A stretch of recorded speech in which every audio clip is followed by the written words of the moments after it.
दो लोग हो यार, दो लोग हो यार।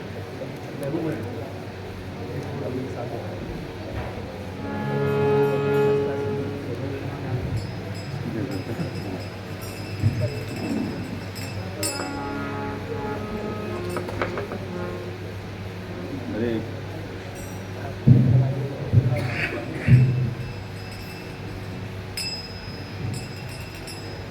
शुद्ध हरे कृष्णा। एकादशी के पावन अवसर पर मंदिर में आए हुए सभी भक्तों का स्वागत है।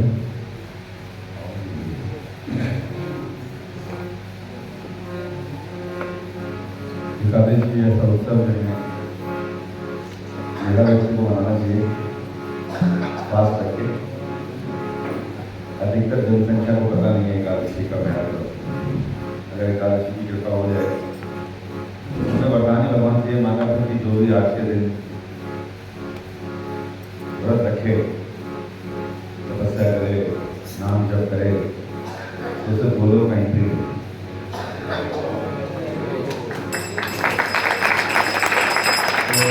भगवान ने कहा तपास।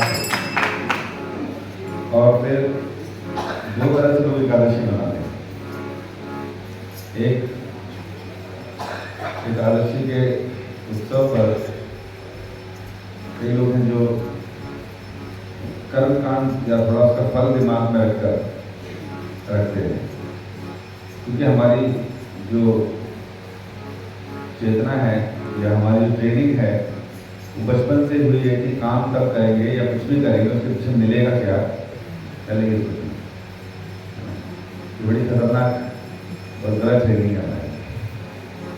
तो पहले हम फल ढूंढते हैं, हिसाब किताब लगाते हैं, तब किसी बिजनेस में या किसी चीज़ में हाथ डालते हैं, ठीक है। और उस वजह से क्या होता है, हमारा हर काम दूषित रहता है। भागवत में लिखा है कर्म दोष है। ऐसा दोषपूर्ण कर्म करते हैं, क्योंकि जो भी कर्म करते हैं उसके पीछे फल की इच्छा रहती है। इसलिए हम लोग दुखी भी रहते हैं, परेशान भी रहते हैं, लोगों से लड़ाई झगड़ा भी रहता है क्यों, क्योंकि हर कर्म के पीछे क्या है, फल की आसक्ति है।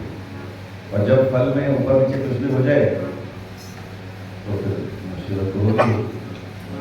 और जो लोग निष्काम कर्म करते हैं, निष्काम कर्म का मतलब आपने बस अपना दायित्व निभाया, अपना कर्म किया और आपको कोई लेना देना नहीं। फल जो है जो भी होगा कर्म के हिसाब से आ जाएगा। या थोड़ा विचारा नहीं कि ठीक है इसमें ये मिल रहा है, इसमें वो मिल रहा है, कर लेना चाहिए, लेकिन आसक्ति नहीं रहती, जितना मिलना ही चाहिए, नहीं तो मैं ये करूँगा वो करूँगा। तो एकादशी रखने वाले भी कई बार वैसे करते हैं कि मैं ये एकादशी रखूंगा तो क्या मिलेगा, वो मिलेगा। उसके पीछे रीजन ये है कि भगवान श्री कृष्ण जब युधिष्ठिर को इस तरह से कथाएं सुना रहे हैं एकादशी की, तो उसमें कहने थे एकादशी का बहुत महत्व है, उसके द्वारा मिलने वाला फल भी बता रहे हैं। कोई कह सकते हैं फिर ऐसा फल बताया ही क्यों जाता है जिससे कि व्यक्ति दिमाग में फल रख के काम करे। क्योंकि जनरली लोगों के दिमाग में ऐसा कोई भाव नहीं रहता कि वो निस्वार्थ करे। जन्म से ही हम स्वार्थी हैं, लेकिन सच्चे स्वार्थी नहीं। स्वार्थी सबको बनना चाहिए, सेल्फिश सबको बनना चाहिए, लेकिन पहले ये जान लें कि सेल्फ है क्या। हम शरीर को ही क्या मान बैठते हैं कि मैं हूं, और उसके प्रति सेल्फिश है। इसलिए शरीर से संबंधित चीजों की भी इकट्ठा करते हैं, उसी की केयर करते हैं, उसी को इकट्ठा करते हैं। लेकिन जब ये पता चल जाता है कि तो क्षणिक है शरीर को, तो फिर उसको पता चलता है शरीर के अंदर वास्तव में मैं हूं, उसकी चिंता करेंगे। तो जो लोग आत्मा की चिंता करते हैं और फिर वो जो इकट्ठा करते हैं, वो सेल्फिशनेस नहीं, वास्तव में रियल सेल्फिशनेस।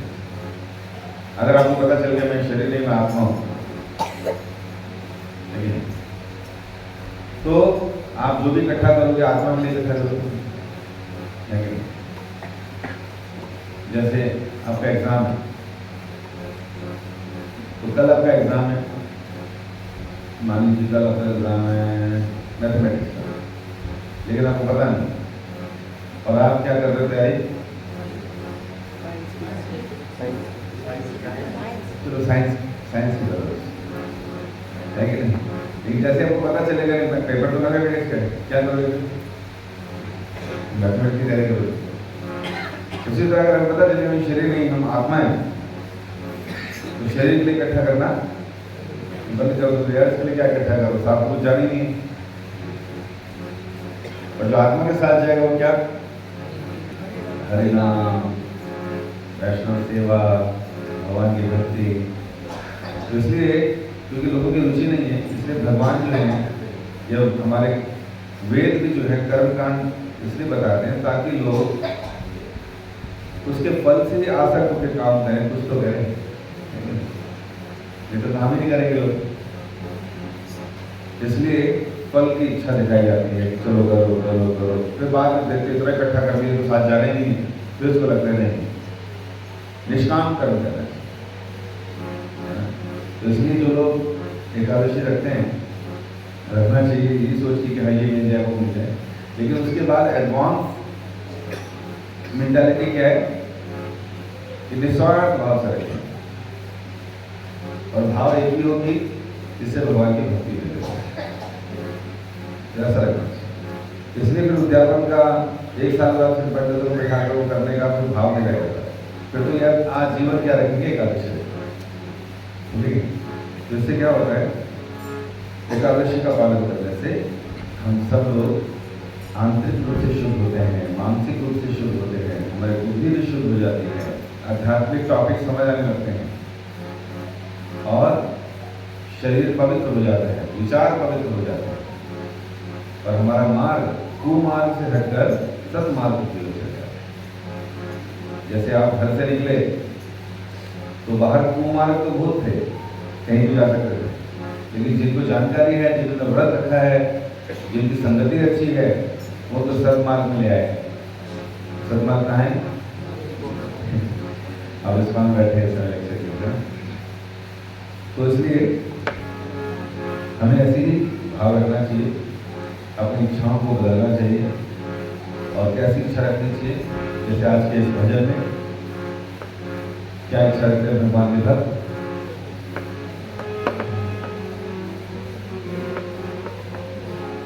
शुद्ध भगत चरण रेणु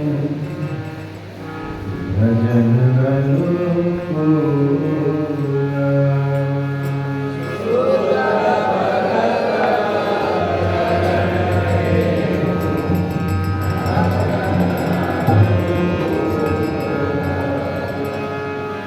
शुद्ध भगत चरण रेणु भजन अनुकूला।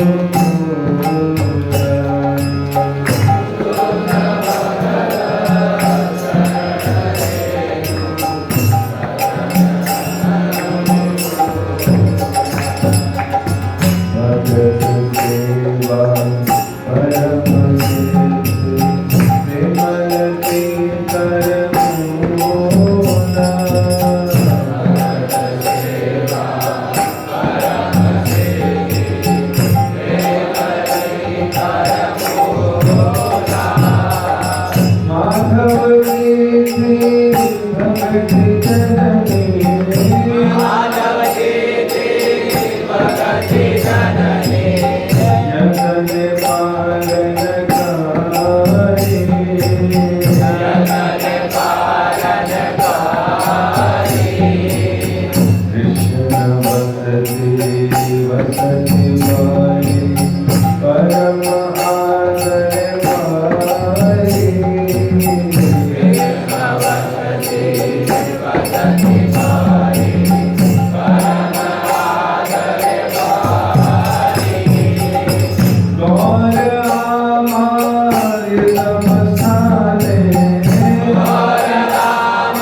एकादशी महामहोत्सव की जय, गुरु श्रीला प्रभुपाद की जय। तो एकादशी के अवसर पर गुरु श्रीला प्रभुपाद जी ये लीला से पाठ करते हैं और उसी से कुछ इसी को डिस्कस करेंगे। तो इस समय हम लोग सुबह लीला के अध्याय नंबर ईस्ट साइड के आगे इस अध्याय का नाम है। श्रीला प्रभुपाद जी इस समय अमेरिका में ही हैं और प्रचार कार्य में लगे हुए हैं। तो वहाँ पर जो है भक्त हैं जिनका नाम है, भक्त नहीं, एक व्यक्ति जिसका नाम है श्रीमान प्राइस। तो प्राइस ने जो ब्रह्मानंद को सेंट मार्क्स प्लेस के निकट एक भव्य 3 मंजिला इमारत दिखाई। तो ये वो दिन है जब श्रीला प्रभुपाद जी प्रचार कर रहे हैं और देने की सफलता मिल गई, कुछ शिष्य बन चुके हैं। लेकिन कहीं ना कहीं कुछ ना कुछ खरीदते हुए रहते थे सेंटर्स। तो जब केंद्र होगा तो वहीं पर लोग आएंगे, प्रचार बढ़ेगा। तो एक व्यक्ति था श्रीमान प्राइस, उसने प्रभुपाद के शिष्य ब्रह्मानंद को एक 3 मंजिला इमारत दिखाई। नगर के निचले हिस्से में वह अच्छी अवस्थित में इमारत, अच्छी उसमें व्यवस्था में वह युवकों के निकट थी, फिर भी ऐसे क्षेत्र में थी कि नगर के ऊपरी हिस्से के लोग वहाँ आने में सुरक्षा का अनुभव कर सकते थे। तो कहने अच्छी जगह थी, वहाँ पर एक युवक भी थे आसपास। तो उस समय हमें मालूम नहीं है कि ज़्यादातर युवक लोग नशे में रहते थे वहाँ पर। तो जो बिल्डिंग खरीद रहे हैं भोपाल, जिसको देख भी रहे हैं या वो व्यक्ति जो दिखा भी रहा है, वो ऐसी जगह है जहाँ पर युवक वगैरह हैं। जैसे हमारे मंदिर बना तो युवकों के आसपास, अर्थात कॉलेजेस के आसपास ही जगह है। लेकिन किसी भी देश में उसकी सफलता या उसको युवा बोले या वृद्ध बोले, वहाँ भी युवाओं को देख कर ही बोला जाता है। कितनी संख्या में वहाँ युवक रहते हैं। भारत के प्रधानमंत्री भी विदेशों में जाके बोलते हैं कि यंगेस्ट कंट्री, 65 करोड़ यंग लोग घूम रहे हैं और इसलिए जो है सबसे यंग इंडिया है।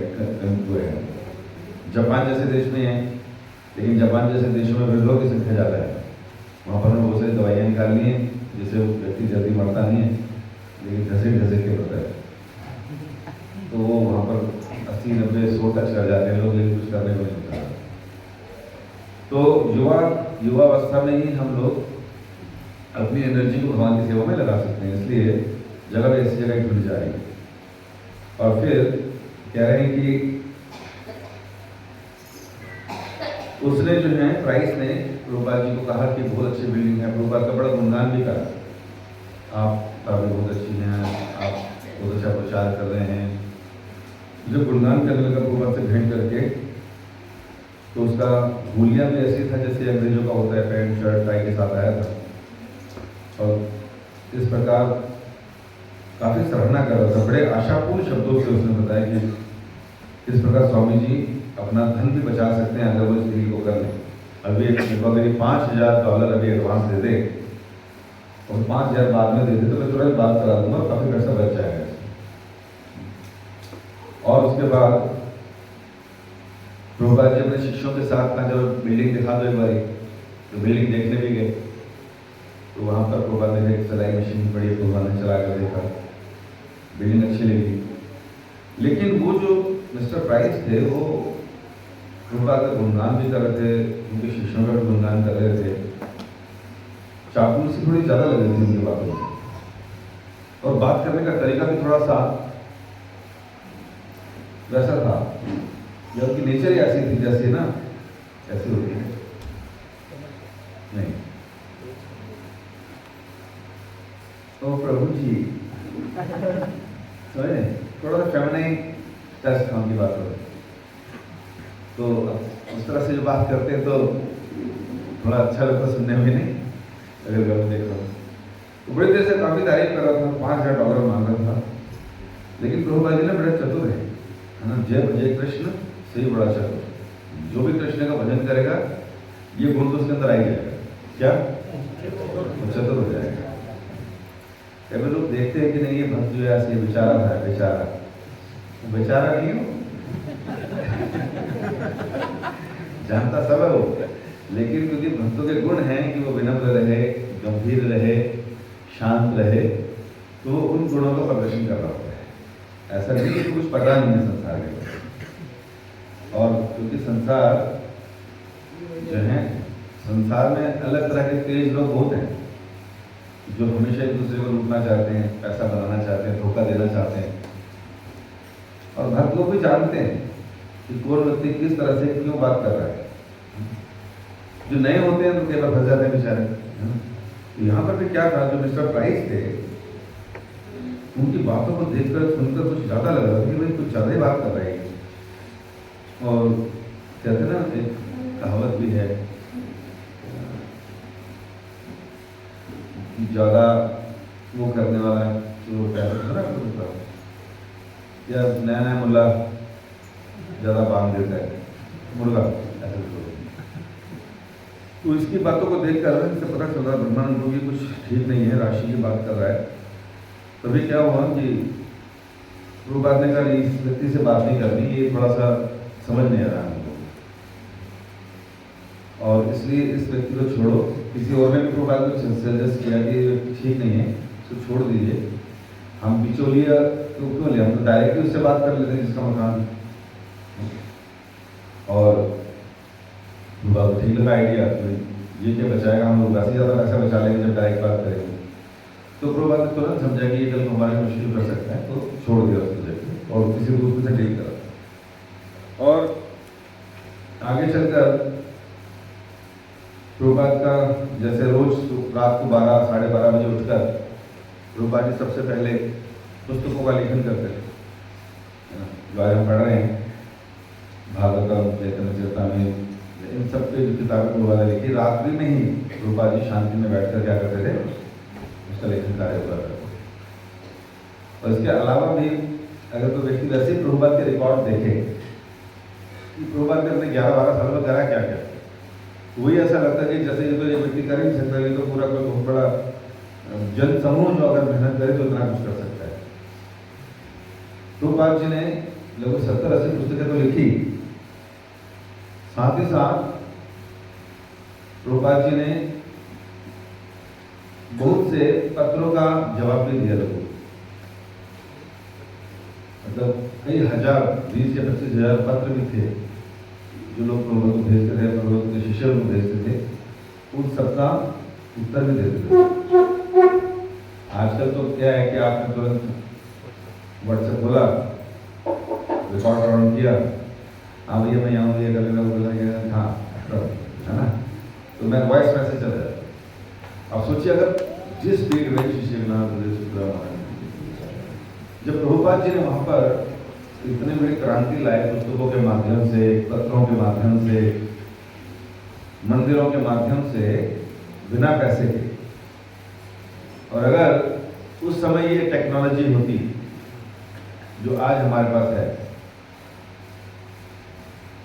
तो क्या होता,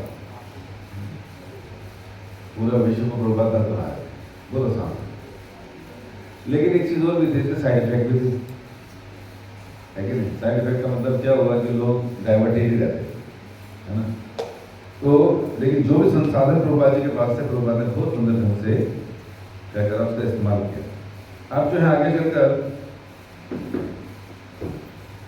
एलन कार्लमैन एक रिकॉर्ड निर्माता था, जैसे स्टूडियोज होते हैं जहाँ पे रिकॉर्डिंग होती है, तो उनका नाम था एलन कार्लमैन। तो वो आया और प्रभुपाद जी के प्रवचनों और उनको मंत्र के बाद उसने पढ़ा था, तो मिलने आया। और जब उसका परिचय कराया गया तो उनकी कमरा था छोटा, तो उसमें सब लोग जूते उतार के आगे बैठते थे, प्रभुपाद के सामने बैठते थे, तो उनका परिचय कराया गया। जैसे प्रभुपाद को पता चला ये रिकॉर्ड कंपनी का मालिक है, तो प्रभुपाद ने उसको थोड़ा अटेंशन दिया, कुछ बातचीत करे। तो उसने बोला प्रभुपाद हम आपके कीर्तन इत्यादि रिकॉर्ड कर सकते हैं। तो प्रभुपाद ने उसको एग्री कर दिया और कहा कि ठीक है, दिन डिसाइड हो गया तो हम आएंगे और क्या करेंगे, रिकॉर्ड करेंगे।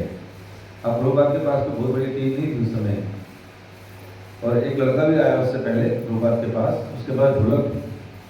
जनरली बाहर के लोगों ने ऐसा ढोल देखा जिसमें एक ही साइड में क्या होता है, बजाने वाला होता है, नीचे खाली होता है। चांगो वांगो जो होता है ना, वो एक ऊपर से होता है, नीचे से तो पहली बार वो देख रहे दोनों तरफ से बजने वाला, लेकिन प्रभुपाद जी ने हमेशा दोनों वाले देख रहा हूँ, एक साइड वाला देखेंगे ना। तो प्रभुपाद ने कहा एक्सक्यूज मी, ये जरा दिखाओगे? और नया लड़का था, पहली बार आया था, कमर में ढोलक लेके अपनी, तो उसने कुछ जवाब नहीं दिया, अटैचमेंट थी मैं बजाऊंगा। तो ब्रह्मानंद जी के पास ये कहते भाई स्वामी जी कह रहे हैं एक बार दिखाएंगे ढोलक, तो दे दिया उसने। तो प्रभुपाद उसमें अपना हाथ चलाया। प्रभुपाद देखिए हर तरह से दक्ष थे, एक भक्त जो है दक्ष होता है। प्रभुपाद मृदंग बहुत सुंदर बजाना, तो उसने प्रभुपाद ने अपना हाथ फेरा और ताल दी, तो बड़ा सुंदर ध्वनि निकली, बजाने लगे। सब लोग बड़े प्रभावित हुए। भक्तों को भी चाहिए कि हर चीज सीखे, है कि नहीं? समझे? आप पुलिस की वर्दी में कोई आए और आप गुस्सा से मुझे बचा लो, मैं बचा तो लूँ, लेकिन ये बंदूक है चलाते कैसे नहीं मालूम, है कि नहीं? तो अगर जिस कार्य में आप हैं वो आता नहीं आपको, तो कितना अजीब लगेगा नहीं? तो उसी तरह जो हमसे एक्सपेक्ट किया जाता है, जो हमें आना चाहिए वो आना चाहिए। नहीं अगर मैं बंदूक चलाना सीखी ना, फिर लोग मुझे हर जगह बुलाएंगे गोली मारने के लिए, है ना? फिर मुझे बॉर्डर पे भी भेज देंगे लोग, और वहाँ मुझे गोली लग गई तो इस तरह से नहीं सोचना चाहिए। हमारा शरीर, हमारी वाणी, हमारे कर्म किस तरह से भगवान और भक्तों की सेवा में आ जाए, इस प्रकार से सोचना चाहिए। और सारी कलाओं को सीखना चाहिए। अब जैसे भक्ति में आए तो डिवोशनल सारी कलाएँ आनी चाहिए, करताल बजाना भी सीखना चाहिए, मृदंग बजाना भी सीखना चाहिए, हारमोनियम बजाना भी सीखना, कीर्तन लीड करना भी आना चाहिए। और इस तरह से तभी तो संकीर्तन आंदोलन चलेगा। अगर लोगों को संकीर्तन करना ही नहीं आता होगा, बजाना गाना ही नहीं आता होगा, और उससे संकीर्तन आंदोलन बढ़ेगा कैसे? चैतन्य महाप्रभु ने संकीर्तन आंदोलन को स्टार्ट किया कीर्तन के द्वारा। सारे शास्त्र, भागवतम इत्यादि संकीर्तन का ही गुणगान कर रहे हैं।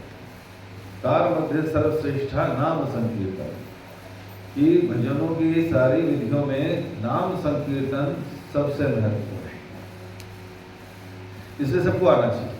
इसलिए आज के भजन में क्या कहते हैं? जे दिने गृहे भजन देखी गृह के गोलोक आए, कि जिस दिन ये देखा जाता है कि घर के अंदर सब लोग मिलकर कीर्तन कर रहे हैं, तो वो घर गोलोक बन जाता है, क्योंकि भगवान श्री कृष्ण का गुणगान हो रहा है। कई परिवार हैं ऐसे जो रोज संध्या काल में इकट्ठे होते हैं, आरती करते हैं, तो मृदंग बजाता है, जो करताल बजाता है, और इस तरह से परिवार में कीर्तन होता है। और देवता तक ऐसे पूजनीय, ऐसे लोगों को पूजनीय मानते हैं जिन परिवारों में कीर्तन होता है।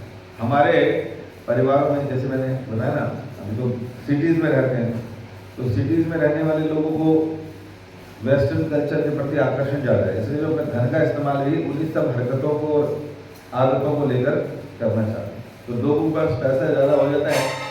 जो एक पीढ़ी गांव से अभी आई है वो थोड़ी ज़्यादा नहीं बिगड़ती, लेकिन उसकी आगे वाली पीढ़ी बिगड़ चुकी होती है। वो पापा मम्मी को गालियाँ दे दे के कहते हैं भाई तुम बेकार हो, तुम्हें नहीं मालूम, पुरानी चीज़ें, नया जीवन दे, और उसकी आने वाली पीढ़ी और मन की धर्म की हो जाएगी। तो क्या इकट्ठा करते हैं घर में, वो बार शेल्फ तैयार करते हैं, यही उनका मंदिर है। त्रिसंध्यम, 3 समय भोग लगाएंगे, हर ब्रांड की दारू रखी होती है, और क्या कहते हैं सुंदर टेबल रखे होते खड़े होने के लिए, बैठने के लिए, और शाम को रोज सब लोग, मम्मी भी पी रही है, पापा भी पी रहे हैं है कि नहीं? तो आजकल के शहरों के लोगों का मंदिर क्या हो गया? घर के अंदर होम बार हो गया। लेकिन जिनको मालूम है कि ये तो केवल नर्क जाने की तैयारी है, तो ऐसे लोग अपने परिवार में डिवोशनल एनवायरनमेंट बनाए रखते हैं। भक्ति ठाकुर जी कह रहे हैं ना कि जिस दिन भी घर में ये देखा जाता है कीर्तन हो रहा है, तो लगता है गोलोक है। तो इसका मतलब जो महाप्रभु ने संकीर्तन आंदोलन शुरू किया है, ये सबसे महत्वपूर्ण किया है, तो कीर्तन होना चाहिए। ताली बजाए, सबको घर वालों को एकत्रित करें, 15 मिनट करें, लेकिन जरूर करें। कई लोगों को घर में होता भी होगा, हाथ करें, 8-10 लोग परिवार हैं, 15-20 लोग, तो सबको एकत्रित होना चाहिए। जैसे डाइनिंग टेबल पे इकट्ठे होते हैं ना, वो भी नहीं होते आजकल के घर लोग, घर तो अपने कमरे में रहते हैं। बट इस तरह से करते होकर कीर्तन जरूर करना चाहिए। युग धर्म है, अगर हमें अपनी सुरक्षा करनी है इस संसार में तो युग धर्म को समर्पित होना ही पड़ेगा। तो हमें वो कला भी आनी चाहिए, उसके लिए सीखना चाहिए। आजकल तो लोग इंटरनेट से भी सीख लेते हैं, या मंदिर में किसी न किसी भक्त को आकर तो सब बोल लिख के गई 7-10 बोली हो गए में काम चलाने लायक, 3-4 प्रैक्टिस के 3-4 बोल खत्म, हफ्ता 10 दिन में सारा सीखिए मृदंग करताल और घर में भगवान के सामने कीर्तन।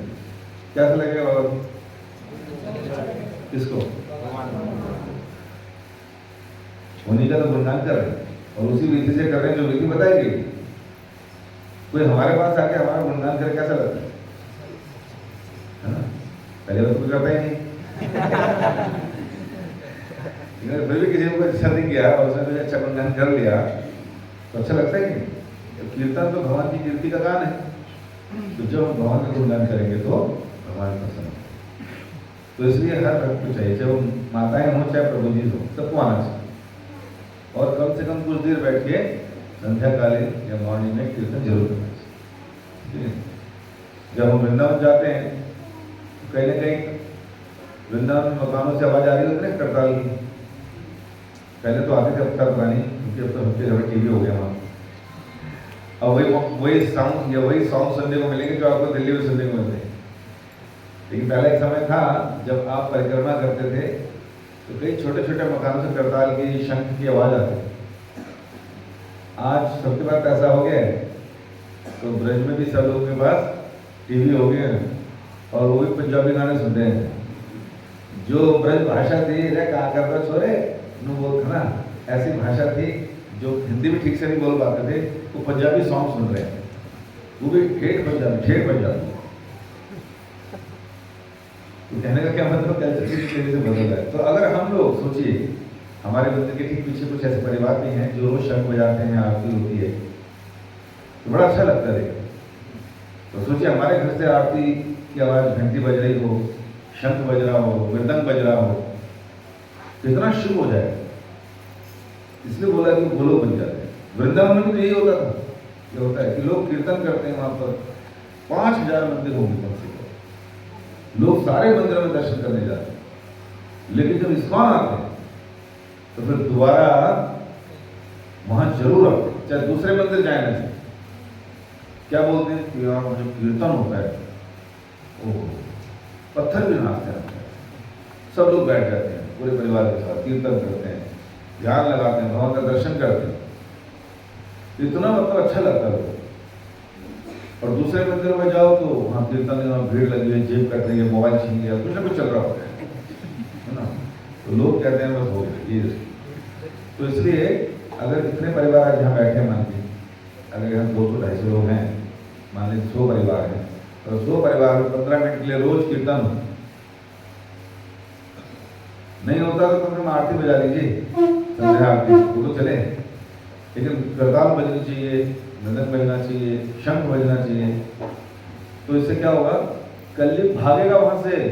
कलयुग को बहुत डर लगता है इन चीजों से, वो स्थान छोड़ के भागता है। क्योंकि उसने तो 4 स्थान मांगे थे, जब मांसाहार होता हो, नशा होता हो, वैध संबंध होता हो, जुआ होता हो। तो जहाँ कीर्तन नहीं हो रहा ना, तो वहाँ कलयुग आगे बैठ जाते हैं। और सबको वहाँ घर में यही आदत लगी होती है, क्या, मांस खाने, नशे, आए दिन लड़ाइयाँ चल रही होंगी, बोतलें चल रही होंगी, पटाख मार रहे होंगे, घरों में डाइवोर्स के क्लेश मचे होंगे। क्यों? कलयुग बैठा हुआ। और अगर कलयुग को भगाना है, हरे कृष्णा हरे कृष्णा कृष्णा कृष्णा हरे हरे, हरे राम हरे राम, राम राम हरे हरे। ये करना है। कलयुग ऐसे भागेगा, घर पवित्र हो जाएगा, चेतना पवित्र हो जाएगी। आसपास के लोग जो बेचारे परेशान, दुखी, एंजाइटी और ईर्ष्या में रहते हैं, उनके अंदर भी बदलाव हो जाएगा। करना चाहिए कि नहीं?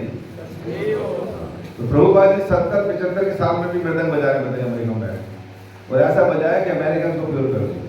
तो जहां जहां मृदंग बजा उस देश में मंदिर बनते, उस देश में देखिए ना, हम तो छोटी छोटी उम्र के लोग हैं, हम तो उछल भी सकते हैं, कूद भी सकते हैं, भाग भी सकते हैं, मदन बजा सकते हैं। तो पास में 40 रुपए थे, हम तो 100 रुपए लेके जा सकते हैं, है कि नहीं? कर सकते हैं कि नहीं? घर पे कर लो तो बहुत है। लेकिन प्रयास ये करिए कि जैसे प्रभुपाद जी कर सकते हैं, हम भी तो नहीं कर सकते। तो इस तरह से उस लड़के से मृदंग मांगा, प्रभुपाद ने बजाया, दिखाया, तो प्रभुपाद ने कहा कि ये मृदंग हमारे पास ही रहने दो, कल ले जाना। मैं अच्छा आया मृदंग लेके हम ब्रह्मानंद को कहा, देखो ऐसा है, कल हमारा एक प्रोग्राम है, रिकॉर्डिंग करने जाना है, तो ये मृदंग चाहिए होगा, तो उसके बाद ले जाना। स्वामी जी पसंद आया ढोलक, चुप हो गया मृदंग, ठीक है मैं कल आ लूँगा, है ना, कल ले आऊँगा, से कर लोगे, ले गया। लेकिन अगले दिन सब इंतजार करते बेटा आएगा कि नहीं आएगा, लेकिन वो आ गया।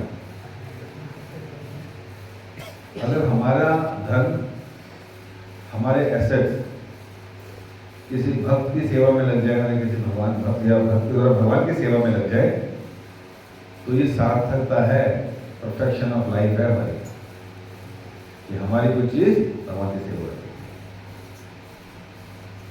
जैसे भगवान के अधरों से जब बांसुरी लगती है, तो भगवान उस वाणी बांसुरी को बजाकर पूरे संसार को मंत्रमुग्ध कर देते हैं, सारी गोपियों को मैसेज देते हैं, सबको जो है प्रेम में निला देते हैं। तो गोपियां, अन्य भक्त लोग बांसुरी का गुणगान करते हैं, यार क्या इसने पुण्य किए थे। जो बम्बू, जो बांस की खेती होती है, पूरी प्रजाति बांस की क्या हो गई, धन्य हो गई। देखिए कि उसमें से निकला हुआ बांस और बांस से बनी हुई बांसुरी भगवान के अधरों का आस्वादन करती,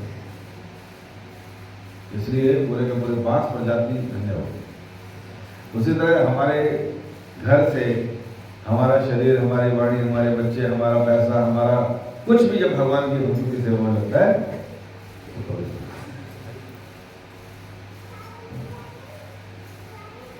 अगर वहां नहीं लगेगा तो कहां लगेगा, फिर माया की सेवा में। तो इस तरह से उस बच्चे ने ढोल दे दिया। प्रभुपाद जी ने कहा ठीक है सब बैठो, अब चलेंगे कहाँ, स्टूडियो रिकॉर्डिंग के लिए। सब बैठ गए, 12-15 लोग चले गए साथ में। इन लोगों को खास तो आता नहीं था, थोड़ा बहुत प्रभुपाद ने सिखाया था, जो सिखाया था। स्टूडियो में गए, स्टूडियो में बैठे, तो आगे क्या कहते हैं,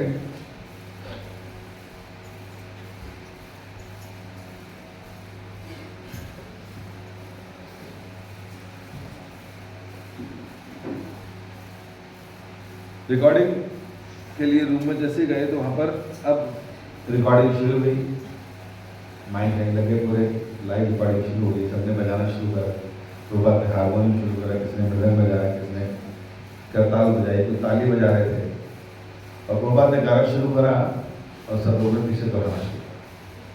पहले प्रभुपाद ने मंगलाचरण से शुरू करा, हरे कृष्ण चैतन्य, प्रभुपाद ने मंगलाचरण से शुरू किया।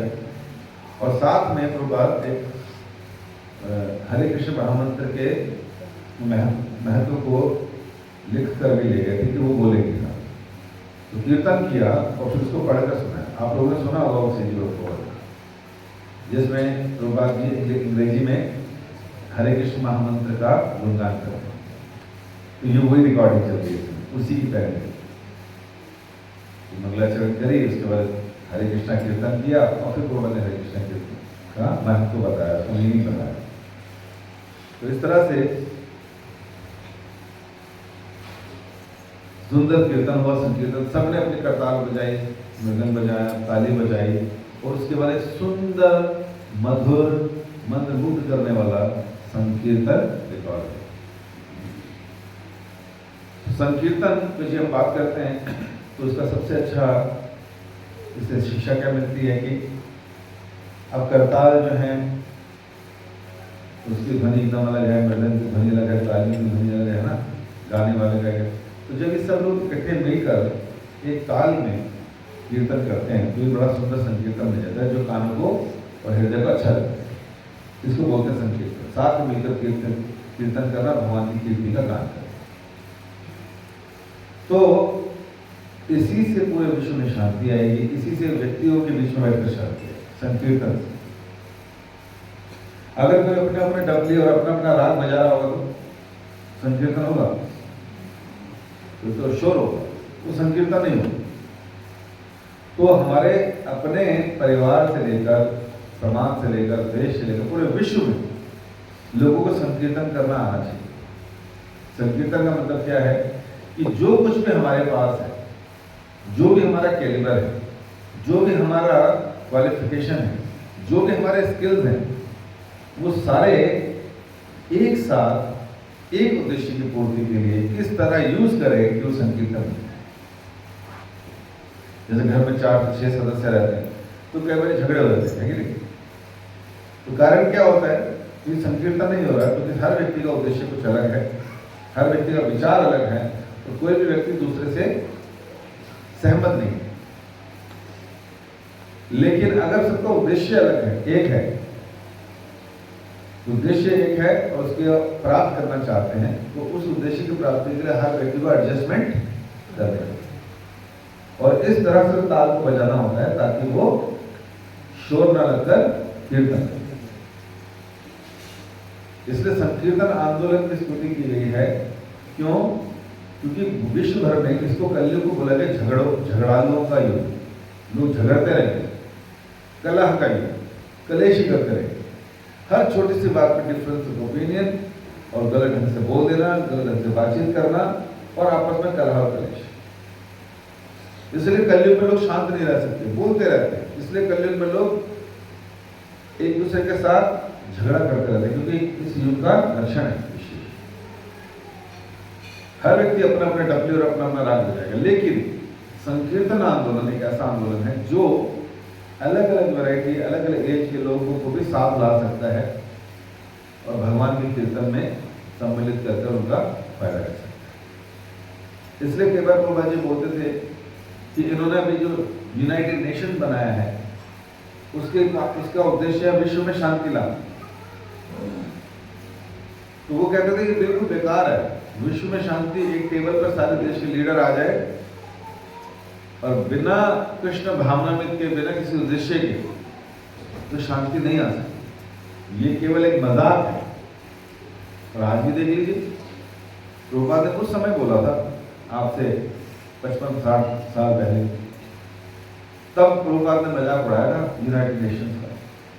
ये शांति का जो प्रयास कर रहे हैं, ये तो ऐसे ही है जैसे कुत्ते बिल्लियों के कमरे बंद कर दो, शांति होगी कि नहीं? नहीं होगी शांति। तो आजकल के लीडर जो कृष्ण भावना भाव से रहित हैं, ऐसे लोग जब एक सभा के लिए कमरे में आते हैं तो उसी तरह जैसे सारे कुत्तों को इकट्ठा कर दे कमरे में और शांति की बात चल रही, नहीं हो सकता। क्यों? क्योंकि केंद्र में कृष्ण भावना में नहीं। अगर यूनाइटेड स्टेट, यूएनओ जो है ऑर्गेनाइजेशन, जो है यूनाइटेड नेशन ऑर्गेनाइजेशन, जो शांति लाने के लिए है, अगर तब से लेकर अभी तक है वो, तो क्या विश्व में शांति आई? अमेरिका ही पूरी दुनिया में बम फोड़ता रहता है, वो तो मानता नहीं यूनाइटेड नेशन। रशिया भी फोड़ता रहता है बम, है ना? और इजराइल भी फोड़ता रहता है, चाइना भी कहने के लगा रहता है। मतलब जिसके पास शक्ति है, फ्रांस, जर्मनी, वो यूनाइटेड नेशंस ऑर्गेनाइजेशन मानते नहीं है, कहते हैं हमारे लिए नहीं है, किसके लिए है? छोटे देशों के। दूसरों को जाके लगा ले शिकायत, होना कुछ नहीं, जिसकी लाठी ऐसा लिखा भागवतम में 12वें स्कंद में, कलयुग में जिसके पास लाठी होगी उसी की भैंस। तो कहाँ शांति है बताइए? यूनाइटेड नेशन कहाँ कर रखना शांति नहीं, लेकिन संकीर्तन आंदोलन से शांति। तो इसलिए अगर हम लोग संकीर्तन आंदोलन में भाग लें, कीर्तन करें, घर में कीर्तन करिए, घर में शांति। अकेले बैठे हैं खुद करिए तो शांति, 2-4 परिवार इकट्ठे होकर करें तो शांति, मंदिर में आके सारे करें तो शांति, तो जो नहीं आएगा वो अशांत, वो परेशान, वो दुखी। इसी तरह हमें भी संकीर्तन आंदोलन में भाग लेना चाहिए इस भाव से कि हमारी जो योग्यता है हमसे इस तरह से लगाएं कि हमारे जीवन में भी शांति हो। ठीक है। और फिर सुंदर वाद्य यंत्र बजे, सब ठीक था, रिकॉर्ड हो रहा था, ढोल भी ठीक बज रहा था, गाना भी सब लोग ठीक गा रहे थे, पीछे पीछे बड़ा सुंदर ढंग से एडजस्टमेंट करते हुए सामंजस्य से बिठाकर कीर्तन। और फिर प्रभात आगे पढ़ते रहे। जो प्रभात जी ने अपना लेक्चर तैयार किया था संकीर्तन बोलने के लिए, तो उसमें प्रभात जी कहते हैं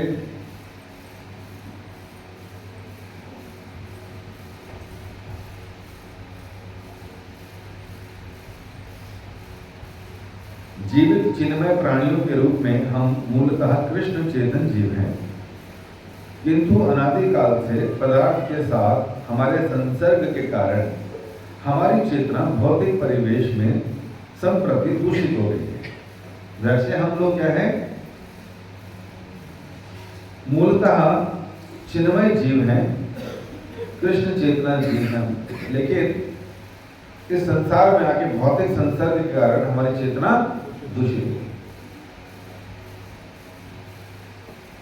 तो ये हमारी सबकी दृष्टि है। फिर आगे बोलते हैं प्रभुपाद जी,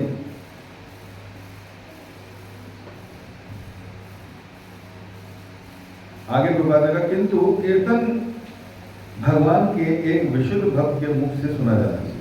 कीर्तन से ही हम लोग अपने हृदय को पवित्र कर सकते हैं, लेकिन कीर्तन जो है कह रहे हैं शुद्ध भक्त के मुख से सुना जाना चाहिए, उससे ज्यादा और तेजी से लाभ होगा। जैसे तो कीर्तन सब करेंगे तो सबको लाभ होगा, लेकिन अगर शुद्ध भक्त या मध्यम अधिकारी के मुख से कीर्तन सुन रहे हैं तो वो हमारे हृदय को बहुत जल्दी क्या करेगा, शुद्ध करेगा। जैसे प्रभुपाद जी जब विदेश में थे तो जब जिनके साथ बैठे उनकी क्या स्थिति थी और प्रभुपाद जी का स्थिति थे मुक्त व्यक्ति, जब उन्होंने उनके बीच में बैठकर कीर्तन किया, चाहे वो कितने ही दिनों से नशे कर रहे हो, कितनी खतरनाक उनको आदतें हो, चाहे उनको डीएडिक्शन कैंप में डालकर भी ना सुधार पाए हो, चाहे पुलिस ने जेलों में डाल दिया हो तो भी ना सुधरे हो, लेकिन ऐसा कैसे कि एक शुद्ध भक्त की वाणी से हरे कृष्णा कृष्णा कृष्णा हरे हरे राम हरे राम हरे हरे। एक शुद्ध भक्त की वाणी से उसका हृदय ऐसे पवित्र हो गया जो हुई बात, ये है नाम की शक्ति। इसलिए प्रभुपाद जी वही बात आ रहे हैं कि कीर्तन इज फाइन, बट एक शुद्ध भक्त का या अच्छे भक्त के साथ कीर्तन करना, उसके पीछे दोहराना, उस ध्वनि को सुनना, वो हमारा बहुत तेजी से शुद्धिकरण। इसलिए हमें चाहिए कि हम लोग कीर्तन करें, कीर्तन में भाग लें, इस मंत्र का जप करें, लेकिन वरिष्ठ भक्तों के संरक्षण वहाँ सीखें, उनसे सीखें, कला को सीखें, उनके साथ दोहराएं और वो तेजी से हमारे को उसका फायदा होगा। जैसे अंतर्राष्ट्रीय कृष्ण भावना में सब अब मायापुर में कीर्तन मिला रहता है, उसमें सन्यासी लोग आते हैं, ऐसे लोग 40-50 साल से क्या कर रहे हैं, भगवान के नाम को भजन कर रहे हैं, जो हरे कृष्ण कीर्तन कर रहे हैं, जो पिछले 50 साल से साधना का पालन कर रहे हैं। और जब ऐसे लोग कीर्तन करने आते हैं वहां पर भक्तों को के बीच में बैठकर, तो कैसा माहौल होता है, पूरा सरचार्ज, और ऐसा अद्भुत होता है समय कीर्तन जब होता है ऐसे लोगों की वाणी से, पूरा वातावरण पवित्र हो जाता है। कीर्तन में कई लोग, जो लोग अभी भौतिकतावादी ज्यादा है, ऐसे लोगों को लगता है यार ये कैसा कीर्तन है, और केवल यही कीर्तन क्यों, कोई दूसरा भजन क्यों नहीं गा रहे, उनको वैरायटी चाहिए होती। इसलिए वो आकर्षित नहीं होते खेल वजह से। अन्यथा आप देखिए इतना बड़ा मूवमेंट केवल हरे कृष्ण महामंत्र की ताकत से चल रहा है।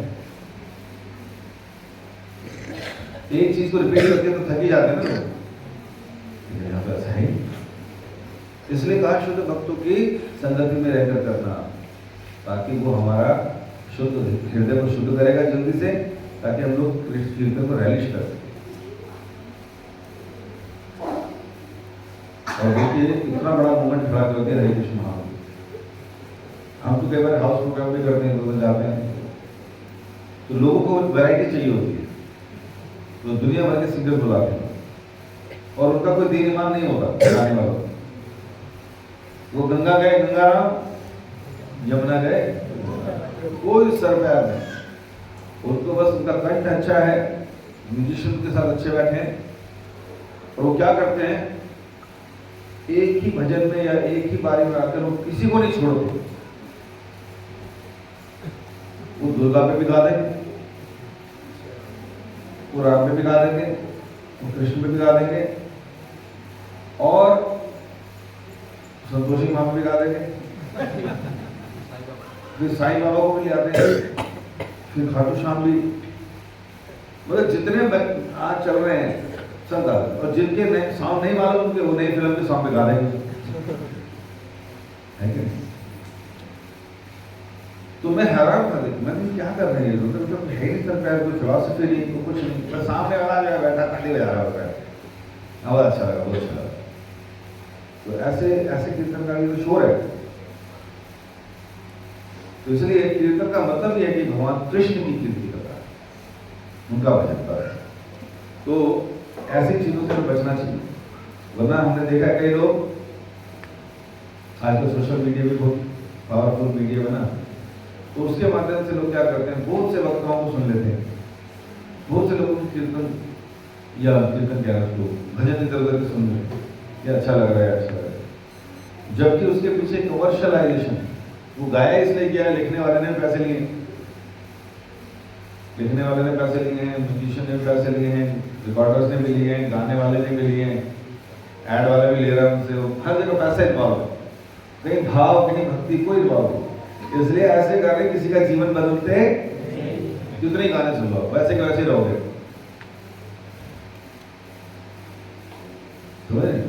वैसे के वैसे रहेंगे, क्योंकि जीवन में कोई परिवर्तन। ऐसे ही कथाकारों का है, क्योंकि कथाकार भी जो है, क्योंकि प्रामाणिक संप्रदाय से नहीं है, नियमों का पालन नहीं करते हैं, कोई विधिवत साधना नहीं है उनकी, और जब उनकी कथाएं सुनते हैं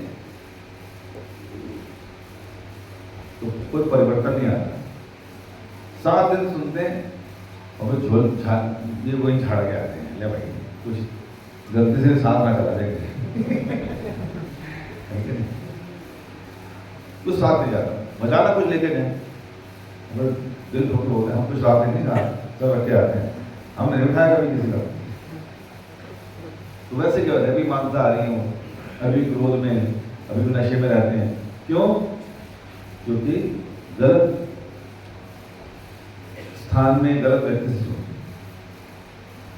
अभी 1000 टीवी के अंदर, चैनल्स के अंदर एक टीवी हो रहा है, हरे कृष्णा टीवी, जो बड़ी मुश्किल से भक्तों ने मिलकर लॉन्च किया।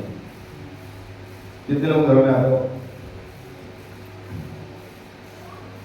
तो उसमें सुबह से लेकर शाम तक केवल और केवल शुद्ध कृष्ण भावना में थी परोसी जाती है। भागवतम कथाएं आई, भागवत कथाएं 2 घंटे एक दिन, और कीर्तन भी चलेंगे उसमें, भक्तों ने गाए हुए गाने वो चलते भजन, जो भक्तों ने अपने सुनाया बहुत सारे, और साथ ही साथ कोई ऐड नहीं मिलेगा देखने को आपको, समझ रहे? वरना तो आपको कोई भी टीवी आप ऑन कीजिए, आपको कोई ना कोई कमर्शियल ऐड, सीमेंट का ऐड दिखाएंगे, साथ में नंगी लड़की खड़ी होगी, शेवर आदमी का है उसमें भी लेडी खड़ी होगी, कुछ भी बेच लो उसमें आपको स्त्रियों का शोषण करते हुए ऐड दिखाई देगा। क्यों? ताकि आप जो है उससे भ्रमित होकर उस पर पदार्थ खरीद लें। लेकिन हरे कृष्णा टीवी जो चल रहा है उसमें कोई ऐड नहीं, किसी भी चीज का ऐड नहीं, ताकि हम लोग आपको पूरी तरह से शुद्ध कृष्ण भाव में दे दें। तो जिनके घर में टीवी है और वो चलता है तो उसे बंद कर दे, और जिनके घर में टीवी है और चलाना पड़ता है तो केवल हरे कृष्ण ही चले, और जिनके घर में टीवी है कुछ नहीं चलता है वो ला के हमें दे दे, हम लगा लेंगे कहीं सीसीटीवी यूज कर लेंगे। कहने का मतलब क्या है, प्रभुपाद जी कहा करते थे इसको इडियट बॉक्स, क्या कहते थे, इडियट बॉक्स। बेकार की बातें चल रही सारे लगे हुए लोग एक दूसरे का एंटरटेन करने में टाइम बिता रहे, टाइम निकल जाता था, जिसको बात थे इडियट बॉक्स। लेकिन अब हरे कृष्ण टीवी चल पड़ा है तो अब ये कुछ काम का हो गया, अदरवाइज कोई वैल्यू नहीं इस बड़ी स्क्रीन का, कोई मतलब नहीं।